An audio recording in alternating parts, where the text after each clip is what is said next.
There is a quiet inheritance you never asked for, one that shapes your life from the shadows. You look at your life and see patterns you can't explain, a hesitation that holds you back, a voice inside that questions your every move.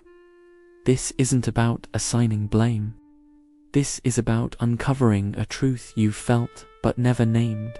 Why do you feel this underlying tension? Why do you struggle with confidence in a way others seem to master? The root of this feeling often traces back to a single, powerful source. A father's role is more than providing. He architects the internal landscape of your mind. He builds the inner narrator that comments on your worth. The voice you hear when you face a challenge. The voice that speaks when you consider taking a risk. For some, this voice is a gentle guide. For others, it's a constant critic. For many, it's simply a void. But for you, perhaps it became a force that holds you down. A presence that makes you second-guess your instincts. A whisper that reinforces cycles you didn't consciously choose. And you've wondered, why do I feel so uncertain? Why do I feel overwhelmed by simple tasks? It isn't a personal flaw. It's the result of learning to navigate a world filtered through another person's anxieties. Consider how a child learns to be in the world. They are silent students of their parents' reactions. They learn if the world is welcoming or threatening. They learn if feelings are safe to share or must be locked away. If your father parented with emotional distance, you learned to disconnect from your own heart. If he led with frustration, you learned to tread carefully to avoid turmoil. If he demanded flawlessness, you learned that your efforts were never quite sufficient. If he was not present, you learned to question your right to take up space. If his mood was a shifting tide, you learned to constantly scan for changes. If he taught you that strength meant feeling nothing, you learned to mistake emptiness for power. If he never said, "I was wrong," you learned that admitting fault is a sign of failure. If he chased an ideal of perfection, you developed a relentless drive fueled by unease. If he retreated from difficulty, you learned to use escape as your primary tool. If he lived a life holding back from his own potential, you received a map for how to hold back from yours. He was not a villain. He was a person, likely doing his best with the tools he had. But it also means you grew up guarding yourself from challenges no child should face. And that may be the real reason you feel unsteady now. Not because you are inherently fragile, but because you were raised in a constant state of alert. You were mastering the art of predicting his emotional weather instead of learning to understand your own inner climate. You were learning how to keep the peace instead of learning how to speak your truth. And that state of high alert rewires the nervous system. This isn't just a theory, it's biological science. Research confirms that environments marked by inconsistency or a lack of emotional support shape the brain's development, impacting how we handle stress and make choices. You might feel trapped today, not due to a lack of capability, but because your internal safety system was calibrated in childhood to expect threat instead of opportunity. Your weakness is a learned survival strategy. Think of how much of your personality was molded by trying to solve a puzzle that was unto yours. How you learned to conceal your genuine nature because visibility felt risky. That isn't a character defect. It's an adaptation. It was your psyche's method of self-preservation. But life has a profound irony. The very defenses that kept you safe as a child become the walls that confine you as an adult. You learned to freeze emotionally long ago, and now you label it as caution. You learned self-criticism early, and now you call it being grounded. You learned to sidestep disagreement, and now you call it keeping the harmony. You learned to rely only on yourself, and now you call it self-reliance. You learned to expect very little, and now you call it being practical. You learned to remain in the background, and now you call it your identity. What if these aren't your choices? What if they were decisions made for you by a younger version of yourself, just trying to get by? Because here is the truth you may not have voiced. Your dynamic with your father became the foundation for your relationship with yourself. If your father didn't champion your aspirations, you learned to distrust your own ambitions. If your father seldom showed approval, you learned to seek external validation instead of internal satisfaction. If your father was uncomfortable with feeling, you learned to bury your emotions until they became a weight you carry.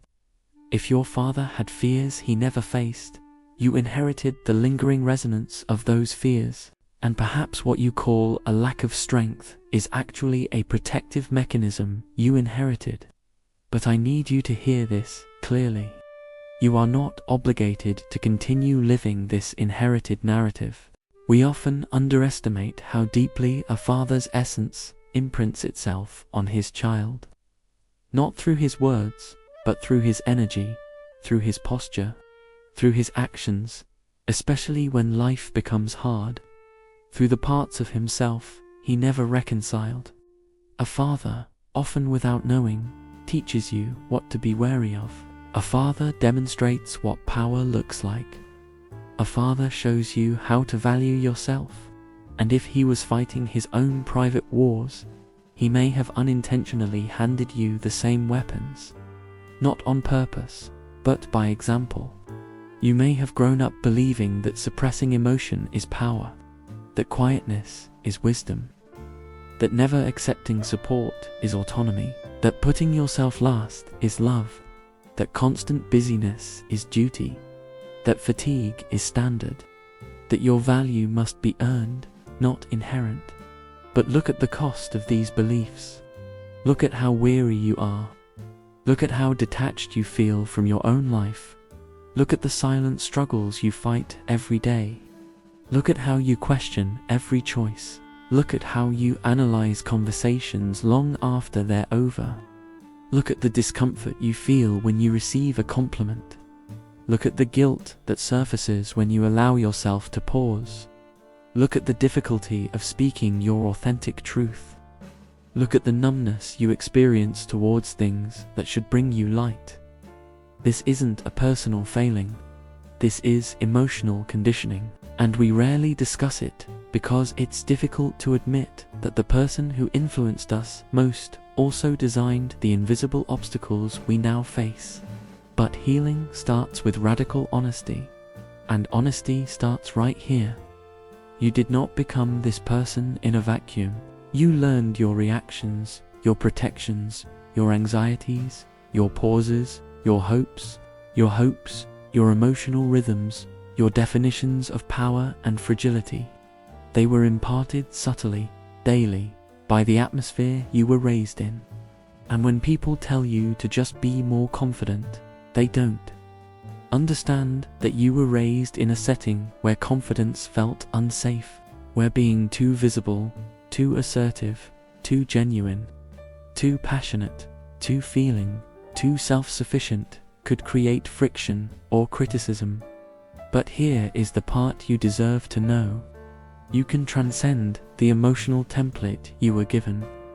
Just because you inherited certain patterns does not mean you are fated to perpetuate them. Just because you were influenced by someone else's constraints does not mean you cannot grow beyond them. Just because your father could demonstrate a healthier form of strength does not mean you cannot cultivate it for yourself. And this is the point where your story can truly begin to change, because life eventually presents you with a choice. Continue to be defined by what was, or redefine yourself by what is. The very moment you become conscious of these cycles, the moment a small voice inside whispers, "Wait, this isn't the real me," that is the birth of true fortitude. The simple fact that you are questioning your emotional legacy means you have already taken the initial step your father perhaps never could. And that is not a sign of fragility. That is evolution.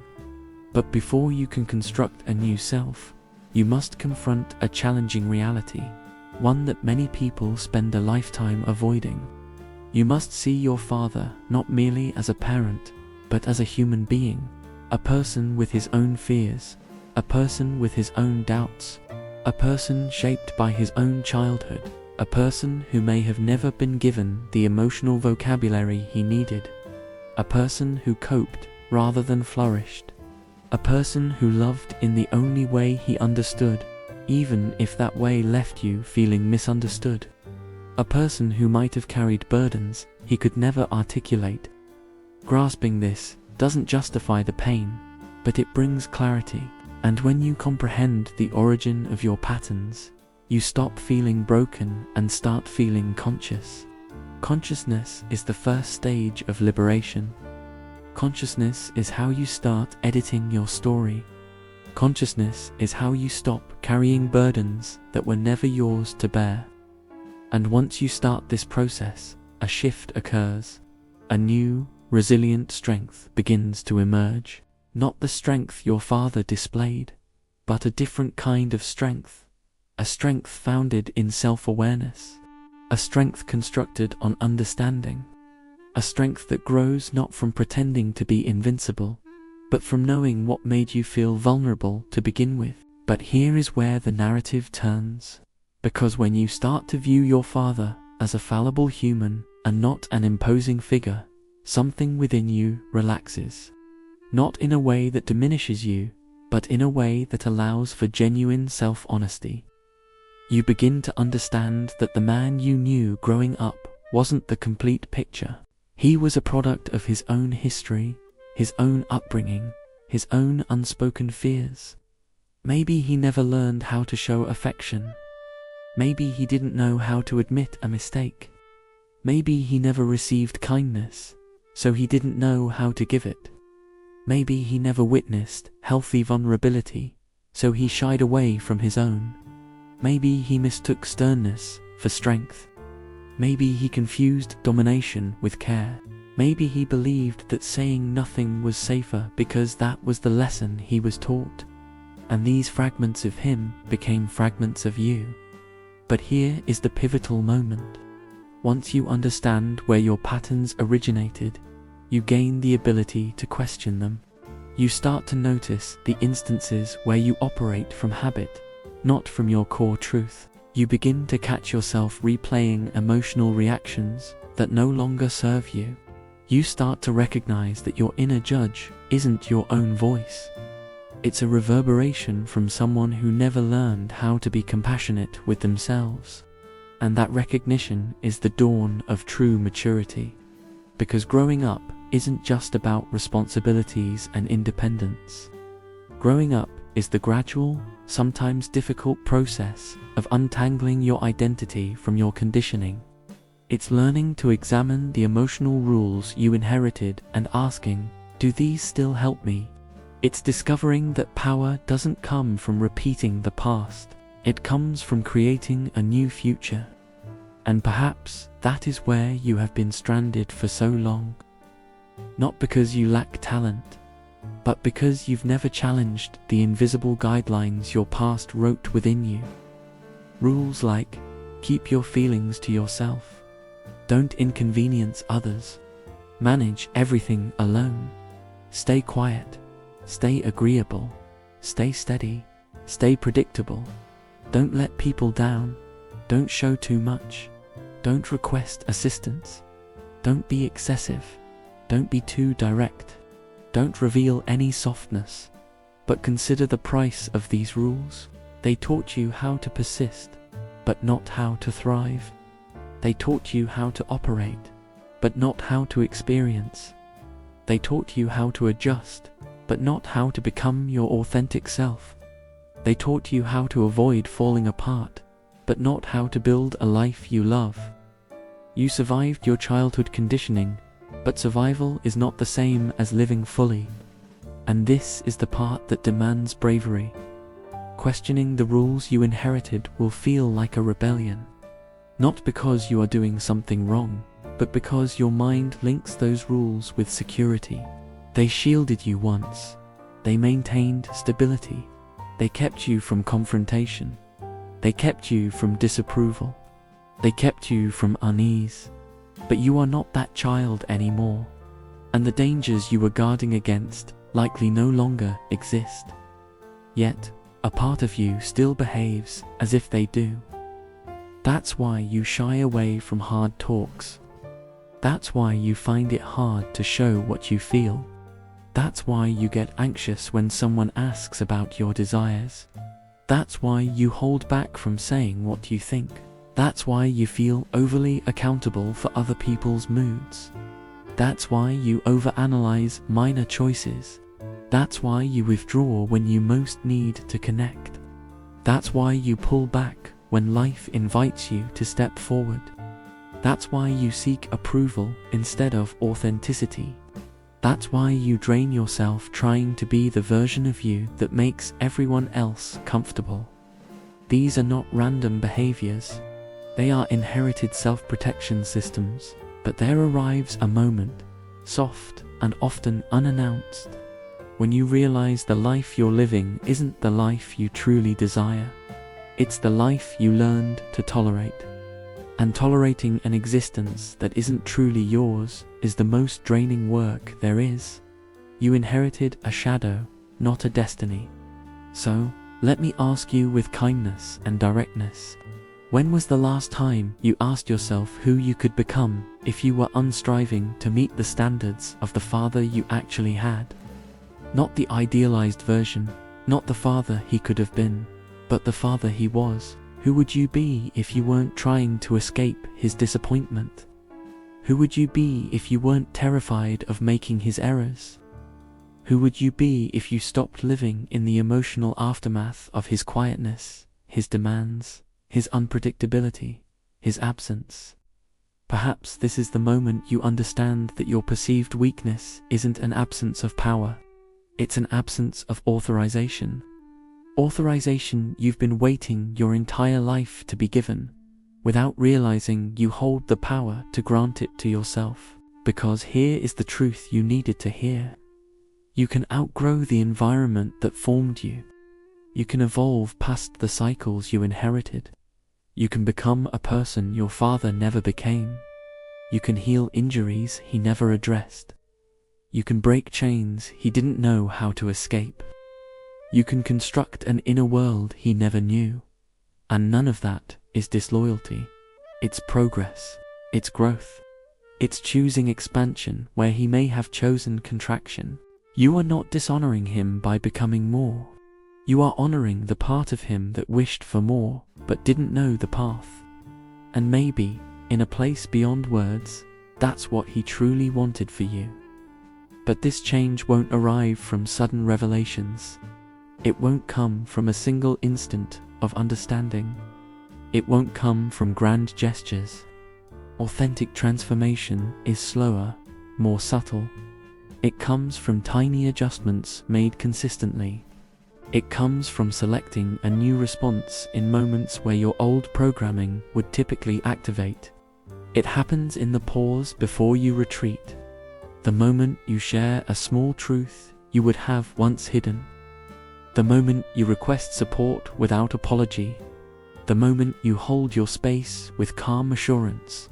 The moment you permit yourself to rest without self-reproach. The moment you stop justifying your actions. The moment you allow unease without fleeing from it. The moment you choose transparency over evasion. The moment you forgive yourself for lessons you were taught, not mistakes you made with intent. These moments gather, slowly, surely, and over time they forge a new internal narrator. One that replaces the echo of your father's constraints with a voice that resonates as your own. Not the conditioned self, not the compliant self, not the shielded self, but the authentic self. The one that has been waiting beneath the surface for years. The you that desires to take chances without fearing opinion. The you that wants to speak without pre-editing. the you that wants to feel without shame, the you that wants to create something with purpose, not just something that is acceptable, the you that wants to stop pretending, the you that wants to be free from inherited pressures, the you that wants to live with intention, not obedience. And maybe that version of you feels far away. Maybe it seems impossible. Maybe the first step isn't clear. But every journey of change starts with one fundamental realization. You are not accountable for the emotional voids your father lived with. You are only responsible for what you decide to take with you into your future. Your father's power influenced you, but so did his limitations. So did his worries. So did his silence. So did his insecurities. So did his unhealed places. But now you possess something he may not have had. Consciousness. Consciousness is the first gateway to change. And once you pass through it, something extraordinary happens. You realize you aren't growing weaker by facing your history. You are growing stronger by comprehending it. Because real strength isn't the absence of feeling. Real strength is acknowledging your patterns without condemning yourself for them.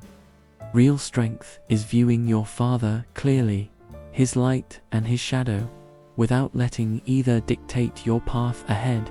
Real strength is choosing growth even when it feels foreign. Because that unfamiliar sensation is how you know you are becoming someone new. And perhaps one day, looking back, you will recognize something profound. The very thing you once labeled as weakness was actually the catalyst for your transformation. It was the sign that something within you was calling for more support, more clarity, more security, and liberation is what this entire path is guiding you toward. Freedom from the echo of a father who didn't know how to support you in the ways you required. You have the right to build your own understanding of strength. One rooted in awareness, empathy, bravery, truth, and self-regard. And the most empowering part is, you don't need to wait for an external signal. You can start right here, in this moment, with nothing more than a silent choice. Your story moves forward with you. Not with the cycles you inherited, not with the weights you've carried, not with the boundaries you were taught, but with the power you are now uncovering within. And as you progress, you might start to see something surprising, something almost peaceful. You were never weak because of your father. You only thought you were. What you named weakness was the initial movement toward becoming stronger than the generation that came before you. And that strength, your unique strength, is only just beginning to reveal itself. If this perspective resonated with you and offered a new way to see your journey, please support this channel by liking this video and following Winds of Thought for more insights.